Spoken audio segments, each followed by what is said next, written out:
오늘 저희들에게 주신 은혜의 말씀은 신명기 6장 4절부터 9절까지의 말씀입니다. 이스라엘아 들으라. 우리 하나님 여호와는 오직 하나인 여호와시니 너는 마음을 다하고 성품을 다하고 힘을 다하여 내 하나님 여호와를 사랑하라. 오늘날 내가 내게 명하는 이 말씀을 너는 마음에 새기고 내 자녀에게 부지런히 가르치며 집에 앉아 있을 때든지 길에 행할 때든지 누워 있을 때든지 일어날 때든지 이 말씀을 강론할 것이며 너는 또 그것을 내 손목에 메고 기호를 삼으며 내 미간에 붙여 표를 삼고 또 내 집 문설주와 바깥문에 기록할지니라. 아멘. 여러분, 5월은 가정의 달입니다. 5월 5일은 어린이날, 5월 8일은 어버이날, 미국에서는 어머니날, 아버지의 날을 다 따르게 합니다마는 한국에서는 5월 8일 어버이날로 섬깁니다. 기독교는 전통적으로 하나님께서 이 세상에 주신 두 개의 전통이 있는데요. 두 개의 이제 인스티튜션이 있습니다. 하나는 가정, 그리고 하나는 교회입니다. 하나님은 전통적으로 교회보다는 가정을 더 귀하게 여기십니다. 그래서 모든 사회의 기반은 가정입니다. 가정이 잘 되면 모든 것이 편안해요. 가와만사성이라는 말도 있고요. 수신제가 치국평천하, 자기의 몸을 관리하고 가정을 잘 다스리고 나서야 세상을 다스리라는 말, 이 모든 것이 동서고금막론하고 동일한 이야기를 하고 있습니다. 가정이 중요하다는 것이에요. 그래서 교회는 전통적으로 5월이 되면 가정에 대한 절기 설교를 합니다. 자, 오늘 본문을 가지고 거인을 품은 부모라는 제목으로 은혜를 나누려고 합니다. 여러분, 역사 속에서 쓰임받았던 위대한 사람들, 어떤 그 거인들 뒤에는 반드시 훌륭한 부모가 있었습니다. 모세에게는 요게벳이라고 하는 신앙의 어머니가 있었습니다. 사무엘에게는 기도의 어머니 한나가 있었습니다. 또 디모데에게는 유니게, 또 성 어거스틴에게는 모니카라는 기도의 어머니가 있었습니다. 어머님이 있는 것은 아니죠. 이삭에게 믿음의 조상이요 순종의 대명사인 아브라함이 있습니다. 솔로몬에게는 하나님의 마음에 합한 사람이라고 하는 다윗의 아비가 있었습니다. 이렇듯 우리도 자녀를 양육하면서 우리의 자녀들이 정말 하나님께 크게 쓰임받는 인물이 됐으면 좋겠다라고 하는 마음들을 품고 있습니다. 평범하게 살기보다는 그래도 평범하지만 하나님께 쓰임받는 사람이 됐으면 좋겠다라고 하는 것이 모든 성도들의 마음입니다. 세상 사람들이야 세상에서 권력을 쥐고 또 한번 휘둘러보는 그게 소원이겠습니다만은 그래도 하나님을 신뢰하는 하나님의 사람들, 크리스찬들은 그래도 하나님께 쓰임받는 사람이 되기를 바라고 있습니다. 여러분, 근데 이건 부모만 그런 것이 아니에요. 하나님도 역시 우리의 자녀들이 하나님께 쓰임받는 인물로 자라길 원하세요. 하나님은 우리가 부족함에도 불구하고 하나님 우리에게 거인을 맡기셨습니다. 미래의 거인을 맡기셨어요. 여러분, 성경에서 얘기하는 거인은 영재가 아닙니다. 천재가 아닙니다. 여러분, 영재나 천재들은 그들의 지식이나 두뇌를 가지고 사람들을 놀래키기도 하고 때로는 편리를 제공하기도 합니다. 그러나 거인의 자취처럼 다른 사람의 인생을 변화시키거나 거룩한 영향력을 주지는 못합니다. 세상에 그렇게 감동을 주지 못해요. 거인은 누굴까요? 하나님을 만난 사람들입니다. 그래서 하나님께 거룩한 사명을 받았고 그 꿈을 이루기 위해서 하나님과 함께 동행했던 사람들이 모두가 하나님의 거인들입니다. 여러분, 우리의 품 안에 있는 자녀들, 이미 또 이제 연세가 있기 때문에 다 품에서 나갔지만 우리의 손자, 손녀들이 있습니다. 우리의 자녀들의 자녀들이 그렇게 영적인 거인이 돼서 인류를 섬기는 사람들이 되기를 원하는 것입니다. 그래서 그들이 정말 위대한 인물이 됐음에도 불구하고 하나님께 무릎 꿇고 말씀 앞에 겸손하게 또 세상을 섬기는 인물이 되기를 바라고 있습니다. 그런데 여러분, 저절로 되는 일은 세상에 아무것도 없습니다. 어떤 나무도 저절로 자라는 것은 없어요. 물을 주고 가지치기를 하고 버팀목을 만들어주고 그래서 넘어지지 않도록 또 휘지 않도록 해주고 양분을 주고 또 가꿔줘야 합니다. 우리가 확실하게 믿어야 하는 것은 우리의 자녀들은 다 거인들이라는 거예요. 아멘? 믿으셔야 합니다. 우리가 볼 때는 아휴 저게 언제나 사람 노릇을 할고 저게 언제나 사람이 될까 이런 마음들이 있지만 하나님은 절대로 우리를 그렇게 보지 않습니다. 하나님은 각 개인의 삶에 있는 그를 향한 놀라운 계획 그리고 그것이 온전히 성취된 후의 모습들을 하나님은 그리고 그렇게 믿고 계십니다. 우리도 하나님이 우리의 자녀들을 사용하셔서 그들이 위대한 인물이 된 것을 기대하고 그렇게 믿고 양육을 해야 합니다. 우리들은 어떻게 자녀들을 거인으로 양육해서 그들을 세상에 세워놓을 것인가를 생각해야 합니다. 그래서 오늘은 성경의 원리를 배우려고 하는데요. 거인으로 양육하기 위해서 성경에서 중요한 몇 가지 교훈들을 얻으려고 합니다. 첫째로는 부모라면 부모는 하나님의 비전을 소유해야 합니다. 시편에서 127편에서 3절에 자식은 여호와의 주신 기업이요 태의 열매는 그의 상급이다. 하나님께서 자녀를 주셨습니다. 자녀를 잘 양육하는 것이 부모의 의무요 특권입니다. 책임입니다. 여러분 하나님께서 우리에게 자녀를 주신 것 축복이죠. 그보다 놀라운 것은 자녀를 잘 양육해서 하나님께 영광 돌리는 사람으로 키워나가는 것이 더 큰 축복입니다. 어린이들은 하늘나라의 주인공들이에요. 5월 5일만 그렇게 애들이 귀하다 이렇게 하는 것이 아니라 1년 내내 그들이 삶을 살아가면서 평생 이 땅에 살아가면서 부모는 자식들을 그렇게 귀하게 여겨야 합니다. 여러분 우리는 부모들은 농부의 마음을 가져야 합니다. 농부는 작은 씨를 뿌리면서도 그 안에 있는 가능성, 엄청난 열매, 능력, 생명력을 믿고 있습니다. 또 농부의 특징은 뭘까요? 기다림입니다. 인내합니다. 쌀을 심어놨으면 농사를 지면 여름에 계속해서 김을 주고 물을 주고 잡초를 제거하면서 그게 추수할 때까지 기다리는 것이 농부의 마음입니다. 하루아침에 되는 일이 없어요. 하루아침에 그렇게 이루어지는 세상 것은 없습니다. 여러분 우리의 자녀를 하찮게 보는 문화는 발전하지 못합니다. 애들은 저리 가. 뭘 봐 저리 가. 알지도 못하면서 대가리에 피도 안 마린 것들이 니들이 뭘 알아. 이렇게 어린 아이들을 함부로 취급하는 문화는 절대로 미래가 없습니다.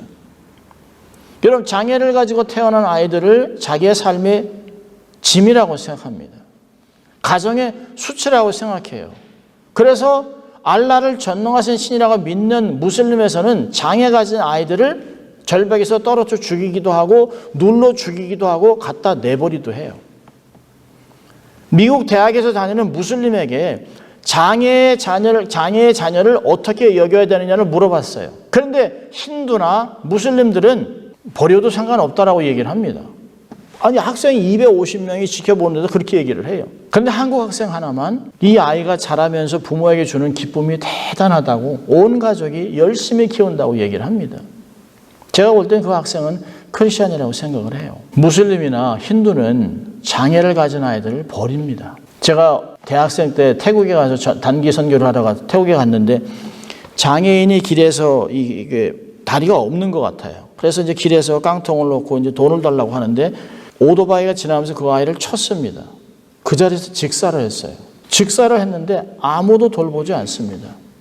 마치 누가 길에 앉아 있으래? 누가 장애인이 되래? 그거 당연한 거지 라고 받아들이는 문화 속에 엄청나게 놀랐습니다. 여러분 불교 문화는 어떤 문화일까요? 전생에 업보이에서 태어나는 거예요. 어떤 사람은 개로 태어나고 어떤 사람은 장애를 가진 건 그 전생에 잘 못 살았기 때문에 그렇다는 거예요. 그래서 그렇게 해서 죽으면 아이고 그냥 극락장생 가서 다시 정말 사람으로 잘 태어났으면 좋겠다라고 생각을 해요. 왜 그들이 선을 베풀까요? 업보를 사서 다음 생애에 부자로 태어나기를 원하는 것이죠. 여러분 기억하세요. 사람에게는 딱 한 번만 주어지는 것이에요. 생이. 한 번 죽는 것은 사람에게 정하는 것이에요. 그 후에는 심판이 있을 뿐이라고 히브리서는 이야기하고 있습니다. 이렇게 어린아이들을 함부로 취급하고 있는 문화 속에는 인권이라는 게 없습니다. 하나님은 모든 사람을 귀하게 보세요. 각 개인에게 받을 영광이 있기 때문에 그 인생을 귀하게 여깁니다. 기독교나 천주교나 이런 하나님을 경외하는 그런 단체에서만이 고아원, 이런 장애인들을 돌보는 일들이 굉장히 많이 있습니다. 왜 그럴까요? 그들도 비록 육신이 연약하나 하나님의 형상을 갖고 있는 위대한 존재라는 것을 알기 때문에 그런 것입니다. 어떤 인생도 하나님의 목적 없이 태어나는 사람은 없습니다. 우리 자녀를 보면 아직 어리숙하고 미숙해서 그런 것이지, 때가 되면 하나님의 영광을 위해 또 하나님께 쓰임받는 인생이 될 것을 믿는 것이에요. 우리는 우리 자녀를 하나님이 보듯이 보아야 합니다. 하나님이 부여하신 가치대로 자녀를 봐야 합니다. 하나님은 우리의 자녀를 통해서 놀라운 비전을 이루기를 원하세요. 놀라운 계획이 있습니다. 아무도 실수가 아닙니다. 한국 사람들 가끔 그런 얘기 하잖아요. 아우, 저희 막내는 계획하지 않았는데 이게 실수라고. 이게 얼마나 무서운 말입니까? 세상에 실수가 어디 있습니까? 그럼 하나님은 그렇게 실수하게 놔둡니까? 아니요. 하나님은 전지전능하세요. 어느 누구도 실수가 아닙니다. 우리 아이들을 향한 하나님의 뜻은 무엇인가를 우리는 무릎 꿇고 기도해야 합니다. 그들의 직업, 달란트, 학교 전공도 하나님께 물어보고 갈 수 있도록 해야 되는 것이에요. 의사, 박사, 무슨 교수 이런 것만, 판사 이런 것만 중요한 것이 아니에요. 여러분, 나의 꿈을 절대로 어린아이들에게 강요해서는 안 됩니다. 내 마음대로 욕망대로 아이를 키우려 하면 안 됩니다. 여러분, 우리에게는 자녀를 소유할 소유권이 없습니다. 오직 양육권만 있을 뿐이에요. 그리고 그 양육권이 때가 돼서 하나님이 내게 달라고 하면 반드시 하나님께 내드려야 합니다. 착하고 충성된 종같이 하나님이 맡기신 자녀를 통해서 하나님의 비전을 보고 잘 양육하는 부모가 될 수 있기를 축원합니다. 자, 두 번째로는 아버지가 가정을 인도해야 합니다. 옛날 청소년들이 하던 말인데요. 우리 아빠는 나빠는 아니지만 바빠. 바쁜 거예요. 나쁘진 않은데 바빠요. 여러분, 현대사회의 문제가 뭘까요? 아버지가 부재한 것이에요. 아버지가 없어요. 인종차별하는 건 아닙니다만은 흑인 사회나 이런 히스패닉 사회에서 가정이 무너졌기 때문에, 아버지가 없기 때문에 사회의 문제를 그렇게 일으키는 것이에요. 아니, 흑인 목사님이 그렇게 얘기했습니다. 모든 아버지들이요, 흑인 아버지들, 여러분의 가정으로 돌아가 아버지 역할을 하면 이 세상의 모든 문제의 70%가 사라질 것이라고 얘기했습니다. 저는 100% 동의합니다. 아버지가 없기 때문에 롤모델이 없는 것이. 성경은 어머니가 자녀를 양육하고 홀로 키워나가는 그런 사회에게 성경은 이야기합니다. 아비들아 들으라는 것이에요. 아비들이 자녀를 양육해야 한다는 것이에요. 아이들과 함께해야 될 부모가, 아버지가 무엇 때문에 그렇게 바빠서 시간이 없는지 질문해야 합니다. 아이들과 함께 할 수 없을 정도로 바쁘다면 잘못된 것이에요. 정치에 대해서는 늘 논하고 스탁이 올라가고 내려가고 돈에 대해서, 골프에 대해서 그렇게 자세히 알아도 자녀의 삶이 어떻게 변화되고 있는지는 무관심해요. 어린 자녀들이야 아빠하고 와서 이제 자기의 모든 걸 보여주지만 귀찮아 저리 가 아빠 피곤해. 그럼 몇 번 그렇게 반복이 되면 아이는 아빠에게 가는 게 두렵고 귀찮아집니다. 성장에서도 아버지 앞에 서려고 하지 않습니다. 어느 한순간에 자녀를 보고 싶은데 자녀가 찾아오지 않는 독거노인이 될 수 있는 확률이 높습니다. 여러분, 대소설가였던 해밍웨이의 아들 그레고리는 60세가 넘어서 성전환 수술을 받고 여성 감옥에서 죽습니다. 인도의 위대한 영적 지도자 간디의 아들 힐라리는 술과 여자에 빠져 살다가 아버지의 장례식에도 참석하지 못하는 불효자가 됐습니다. 위대한 발명가 토마스 에디슨의 아들 토마스 주니어는 아버지의 이름을 사칭한 유령 회사를 차렸다가 사기죄로 고발당했습니다. 영국의 정치가 윈스턴 처칠의 아들 랜돌프는 교만과 자기 도취로 인해 세계인의 조롱거리가 되었습니다. 선지자 엘리의 두 아들은 영적인 깡패였습니다. 위대한 선지자 사무엘의 아들 요엘과 아비야는 뇌물을 받고 판결을 굽게 해서 백성의 지탄이 대상이 되게 했습니다. 여러분, 이 모든 사람들은 특권을 갖고 있었던 사람들이에요. 어려서부터 아버지의 후광을 받고 자랐던 특권층의 자녀들입니다. 그러나 이들은 그들의 아비들과 달랐습니다. 세상에 바쁜 아버지들은 자신에게 쏟았던 노력만큼 자식들을 양육하지 못했습니다. 그래서 그들의 자신의 성공을 자식에게까지 연결하지 못한 것을 봅니다. 목사들이 늘 힘들어하는 게 뭘까요? 자녀 교육입니다. 일주일 내내 설교 준비하고 신방하고 사람을 만나고 하면서 어느 한순간에 자녀들이 늘 아빠 또 교회 가? 아빠 또 나가? 아빠 또 신방이야? 아빠 우리 이거 해야 되는데 그 얘기를 들으면 아빠 금방 올게. 그리고 들어오면 아이들은 잡니다. 그 아내는 바쁜 남편을 뒤에서 내조하느라고 자기가 모든 일을 돌보느라 정신을 못 차려요. 그러면서 목회자의 자녀들이 장로들의 자녀들이 삐딱선을 타는 일이 참 많이 있습니다. 그게 목회자들의 마음의 아픔이에요. 그래도 한 가지 믿는 것은 자녀들을 통해 하나님이 뜻을 이룰 것을 믿는 것이에요. 날마다 기도하는 것이에요. 그래서 함께하지 못했지만 하나님이 우리에게 주신 영적인 유산이 다음 세대에도 흘러가기를 기도하는 것입니다. 여러분 땀을 흘리는 노력이 필요해요. 자녀들이 우리가 필요할 때 시간을 함께 해야 합니다. 시간을 내야 합니다. 그 영어에 그런 말이 있어요. Love spells time. 사랑은 시간이라고 이야기합니다. 의미 있는 시간을 보내야 합니다. 미국의 유명한 정치가였던 찰스 아담스의 일기에 적힌 글인데요. 오늘은 아들과 낚시로 하루를 허비했다. 근데 후에 그의 아들 브루크 아담스도 정치가 되었는데 같은 날짜의 일기에 이렇게 적혀 있었습니다. 오늘은 아버지와 낚시를 갔다. 가장 즐거운 하루였다. 자녀들과 시간을 보내야 합니다. 가정의 어린 자녀들은 아버지들이 가르쳐야 합니다. 선악, 하나님을 경외하는 것, 또 인내함, 남들을 귀하게 여기고 존경하는 이 모든 선악의 기준을 가정에서 가르쳐야 합니다. 여러분 위대한 아버지의 최종 평가는 장례식장에서 마침표를 찍습니다.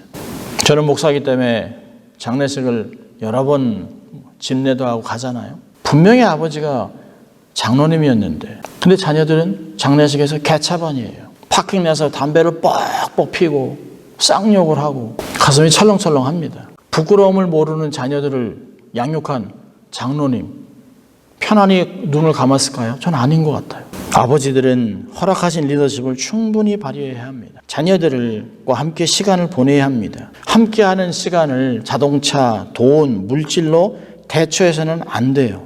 제가 미국에 처음에 와서 고등학교 때 고등부 예배를 드리고 또 친구들하고 다니면 여기서 미국에 일찍 온 아이가 막 그 당시에 막 콜벳을 타고 옵니다. 그래서 저희가 우와 좋겠다 막 그러고 교회도 같이 나갔어요.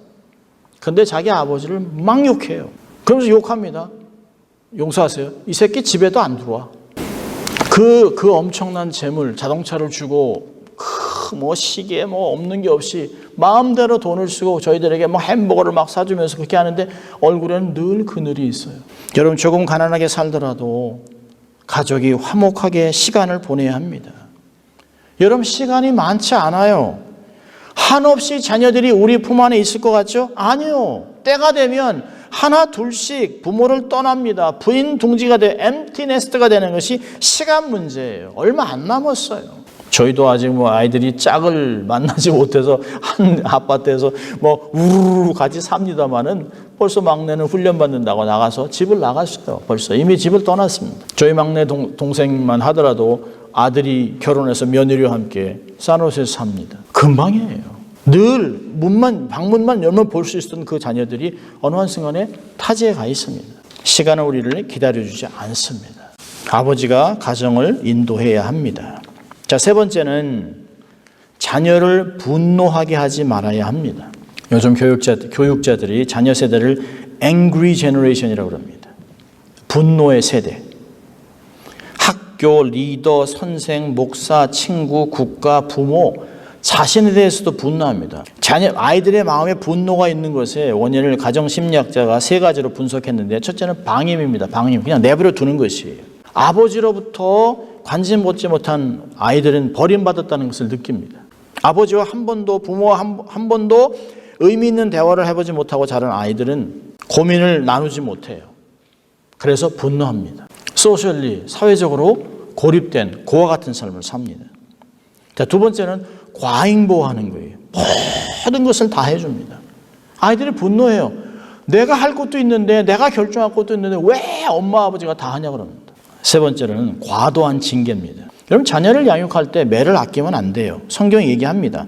초다를 참아 못하는 자는 그 자식을 미워함이라. 자식을 사랑하는 자는 근실이 징계하느니라. 잠언서 13장에 얘기합니다. 그러나 감정을 가지고 자녀를 징계하면 안 되는 것이 언어폭력으로 아이들의 마음에 멍이 듭니다. 절대로 거친 욕을 쏟아내면 안 됩니다. 여러분, 저희가 자랄 때 저희의 부모님 세대는 일제시대를 지났고 6.25 동란을 겪으셨어요. 그래서 험악한 시간을 지냈습니다.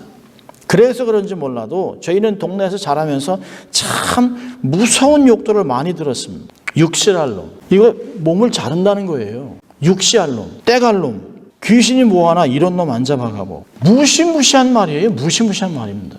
동네에서 그냥 늘 일상적으로 듣던 말이에요. 상놈의 새끼. 엄마가 자기 아들한테 이놈의 새끼, 상놈의 새끼.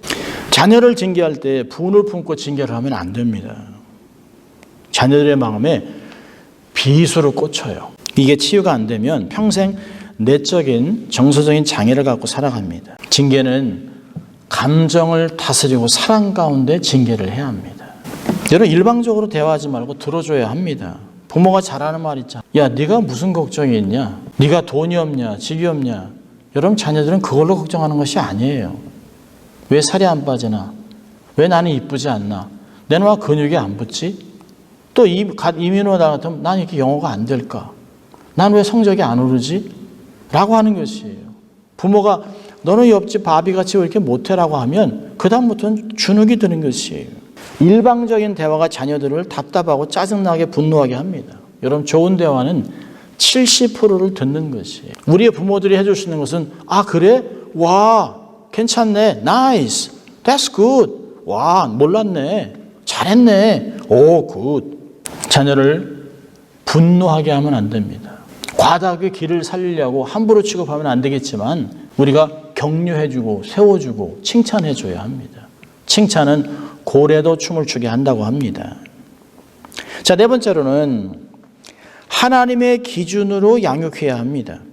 내 기준, 내 경험, 또 사회적인 이야기, 책, 세미나를 기준으로 하는 것이 아니에요. 하나님의 절대 기준, 1.1핵도 변하지 않는 하나님의 말씀으로 양육해야 합니다. 그래서 오늘 본문에서도 말씀을 부지런히 가르치며 집에 앉았을 때든지 길에 행할 때든지 누웠을 때든지 일어날 때든지 말씀을 강론하라라고 7절에 얘기합니다. 이건 선택이 아니에요. 의무입니다. 근데 말씀을 가르치기 위해서는 반드시 5절과 6절이 먼저 선행돼야 합니다. 오늘 본문 5절 6절 보니까 이렇게 얘기합니다. 너는 마음을 다하고 성품을 다하여 힘을 다하여 네 하나님 여호와를 사랑하라. 하나님을 먼저 사랑하라는 거예요. 두 번째로는요, 6절에 오늘날 내가 네게 명하는 이 말씀을 너는 마음에 새기고, 먼저 부모가 마음에 새기고 하나님을 사랑하고 그 것을 가지고 자녀를 양육하라는 것이. 말씀을 가르치는 제일 좋은 방법은 모델링입니다. 자녀들은 정말 우리가 말하는 대로 듣지 않습니다. 아이들은 보고 배웁니다. 전화 왔는데 없다 그래, 없다 그래. 그러면 아이들이 없다 그래라는데요. 그러는 애들도 있어요. 삶에서 우러나는 모습을 아이들은 배워보고 합니다. 뒷모습을 보고 자라는 것이에요.